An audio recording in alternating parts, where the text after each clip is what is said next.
Are you ready? What's up everyone, welcome back one more time. You know the deal, we play Historic Brawl, and today we are playing with Crucia's Titan of Waves. We are trying to do something very special. I believe this was a deck that CGB built, and it was brought to my attention by Genius Man in our Discord server. So Crucia's 3 mana 3/3 that at the end of your turn allows you to discard a card, and then you can choose Ambitious or Expedient, and then you seek a card with greater mana value or lesser mana value, depending on what you chose. And basically, we are trying to do something very special. So if you check here, our curve stops on mana value 4. That's exactly for one reason only, and it is to find our only card that is in our top hand, which is Emrakul, the Promise End, 13 mana value. You know what this does. When we cast it, we take control of our opponent's next turn, and then it has a lot of words, but basically it has a lot of protection, and is a big flying trample creature. So that's what we are going to do. Now we're playing versus Muxus and Boo. Alright, so yeah, this deck I believe was showcased by CGB, probably he built it. And you know me, I love these silly decks that do this type of things, so I'm going to borrow it and take it for a spin. So let's crack Fabled Passage. Opponent. Well, hello opponent. Playing with fire to our face. We are going to grab a mountain and play this Mishra's Bubble. So what we are trying to do is basically fill the graveyard with Crucias. Of course, Mishra's Bubble accomplishes that task as well. The more things we have in our graveyard, the easier Emrakul is going to be cast. And Crucias works in two ways. Let's make them sack Llanowar Elves before they go too far ahead in mana. So as I was mentioning, Crucias works in two ways. So first of all, it grabs Emrakul. We are always going to find Emrakul off of the discard from our 4 mana value cards. I guess we match them with Fable, right? Yeah, let's do that. And in another sense, Crucias also fills the graveyard every turn, so it works pretty well with the Emrakul that we find. Most of the time we're casting Emrakul for 7 or 8 mana. That's the spot where I've been most of the time that I play with this deck. Where is it? Where is it? Where is it? Where is it? Opponent plays the Questing Beast. I guess we have to block their Goblin trade here. Not ideal, but we cannot take so much damage and let them forever make their treasures. We just need to survive. Let's discard. I guess we have artifacts, lands, and instants, so we need one of these enchantments. And Planeswalker. I don't think we are playing Liliana this game. So we make sure that we hit most of our creature types or card types in our graveyard to discount the cost of Emrakul. And then here we can go Arcane Signet plus Crucias. Nice morning to hunt a spaghetti monster. Oh look, a lightning bolt. Never mind, bro. Well, so much for Crucias. Okay. But basically what I was saying was that we get to the late game and it's very, very probable that we are going to win. Because we just need to cast Emrakul. And you know, we take control of our opponent's turn and run them out of resources, destroy their own things. That should be game most of the time. It's not going to be game all the time. I'm pretty sure you can't cast another lightning bolt on me, jackass. Well, now we are going to find Emrakul, so check this out. We can discard our 4 mana value card, choose Ambitious, and here it is. And so the deck is pretty consistent because you have this combo or combo-ish in your command zone. So access to Emrakul is almost immediate. That's a nice attack. We are going to double block the hamster. I think we have a very good block here because Crucius has done its job. We just need 7 mana, cast Emrakul, and see if we can close the game. We're going down to 7. I mean, Muxus and Boo can kill us out of nowhere. But it seems like they are focused on killing Crucius. Fine with me. Bro, are you freaking kidding me? Like, for real, bro?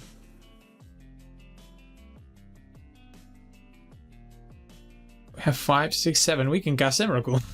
I mean, we're going to win here, right? I hope so. Okay, so I guess Takenoma is a very good card to maybe, if they have some way to remove it. Well, not Emrakul, but we can bring back a creature. I don't want to spend Takenoma. It's either that or using the treasure, so we might as well use the treasure. Emrakul.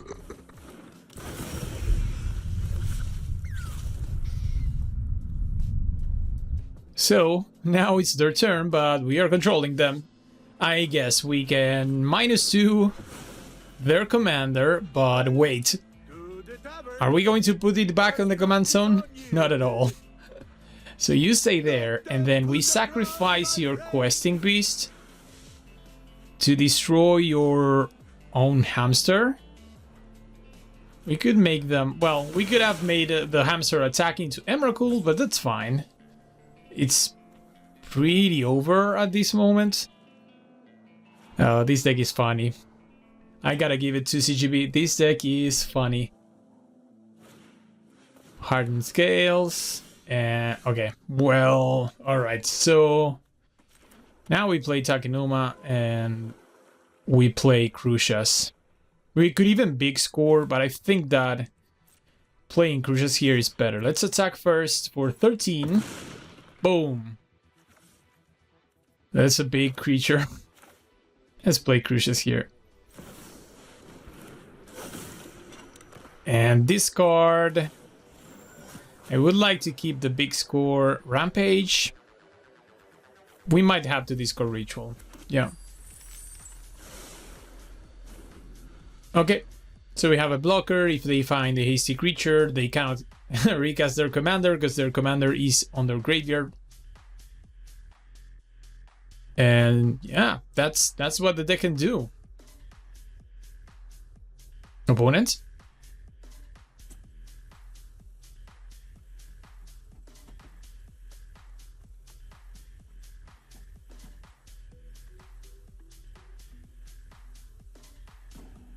And we are back, opponent.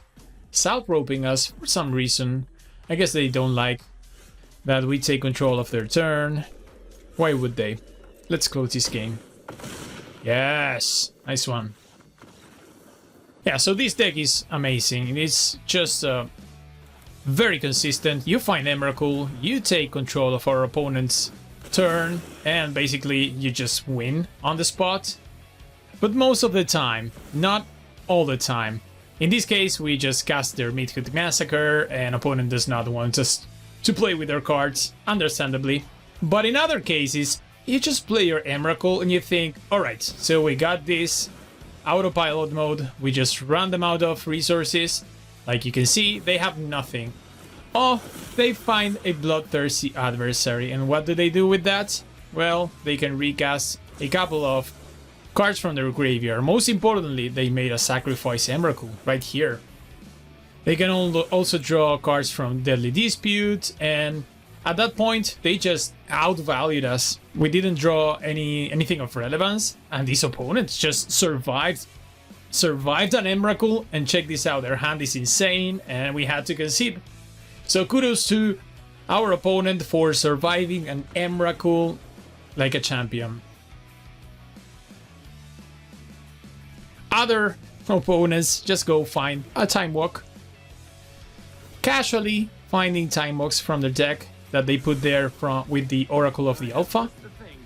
And taking a million extra turns at the point that we were going to cast Emrakul for 5, we end up conceding to 2 extra turns. Sad days, sad days. But other than that, this deck is a blast, and we are going to take it for a spin one more time. So, ladies and gentlemen, this will be our last round playing with Crucius versus Atraxa. Of course, Atraxa is here. Still nowhere to be seen on the Hell queue, Atraxa, eh? I guess she's going through the Rusko treatment, where Rusko was on the regular queue for a lot of time. More time than I can think of. Alright, so I guess here we can make them discard the memory lapse. That's the most annoying card.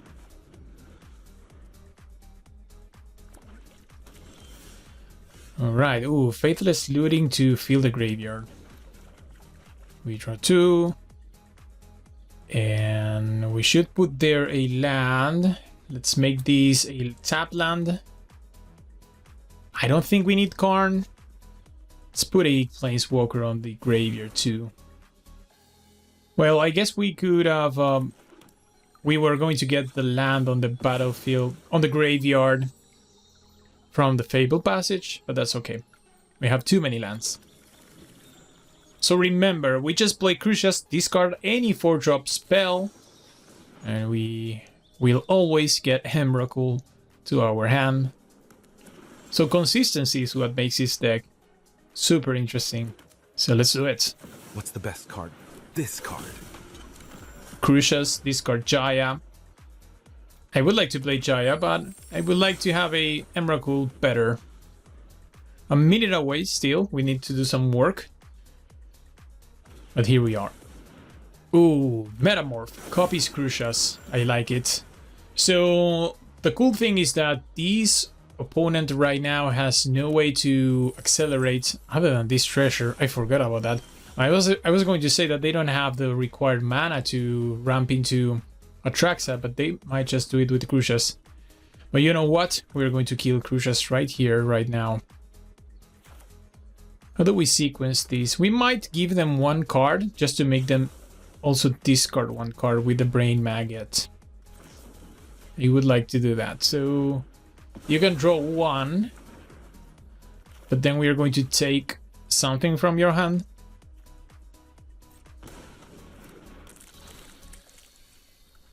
And we will get to... Ooh, let's see. Settle the Wreckage, not a problem. Wormcoil, Heartless Act. They have 2 good removal spells. I guess we take the most efficient one, which is Heartless Act. Because Terra Sunder, they have to kick it. If they want to spend their mana on kicking a Terra Sunder, that's fine. So we take the Heartless Act. So Crucius gives us a treasure every time we discard, so we are going to get to Emrakul, don't get me wrong. So now it's just greater, and we... Ooh, Solemn. That's a good draw.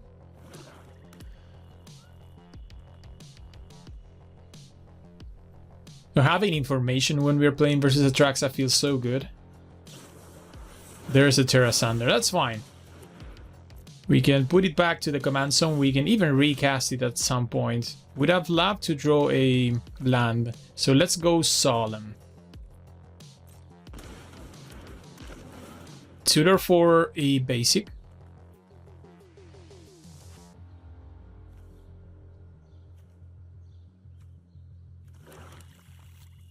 And we can pass. We can play the Mox Amber, but we might also want it to discard to Crucius if we play it, so let's wait.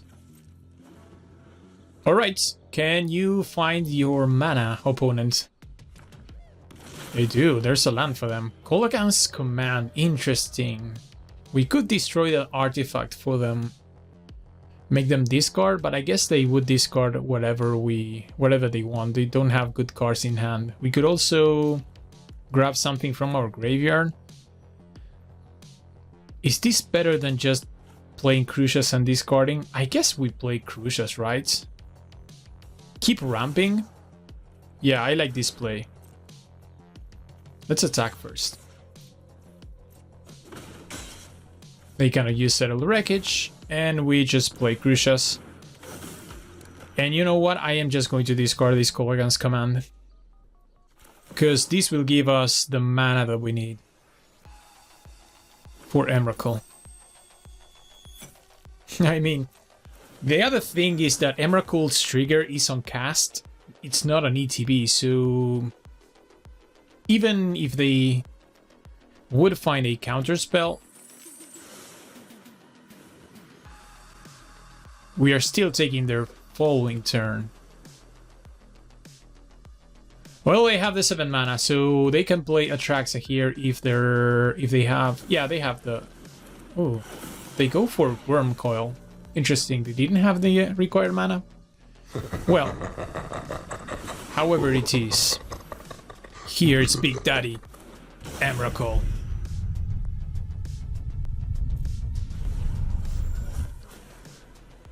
So now we discard the Crucius. Wow, Crucius is very, very good. And what do? We can play Tasha, so we can... No, we would never play Tasha. Well, opponent makes it easier. That was not a easy hand to pilot, but there you have it. The power of Crucius and Emrakul together, the team, the duo.